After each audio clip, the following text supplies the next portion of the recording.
Hello welcome नमस्कार दोस्तों, मेरा नाम है उमेश और आप देख रहे हैं KTL वीडियो जोन। तो दोस्तों, आज की इस वीडियो में मैं आप लोगों को रायगढ़ वाला राजा 2 का FLM प्रोजेक्ट देने वाला हूं। तो वीडियो में लास्ट तक बने रहिए और चैनल में नए तो प्लीज सब्सक्राइब करके बेल आइकन को प्रेस कर दीजिएगा। चलिए शुरू करते हैं। तो दोस्तों, मैं यहाँ पर बैकग्राउंड म्यूजिक को भी हटा दिया हूँ और सारे सैंपल से लेकर मिक्सिंग मास्टरिंग भी सब कर लिया हूँ। दोस्तों, ओनली आपको प्रोजेक्ट लेना है और आपको थोड़ा झांकना है प्रोजेक्ट के अंदर कि मैंने क्या क्या कैसे यूज किया हूँ।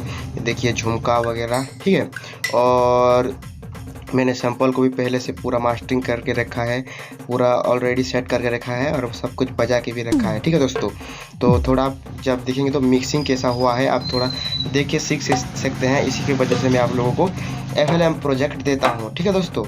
तो देख लीजिए, आप साउंड एडजस्टमेंट भी करके मैं ठीक से पूरा मस्त आपको करके प्रोजेक्ट दे रहा हूँ। तो इसका लिंक डिस्क्रिप्शन में है दोस्तों, लेकिन इसका पासवर्ड मैं वीडियो में बताऊंगा। तो उसी की वजह से वीडियो को आप लास्ट तक देखिएगा, एंजॉय कीजिएगा FLM प्रोजेक्ट को डाउनलोड करके, ठीक है दोस्तों।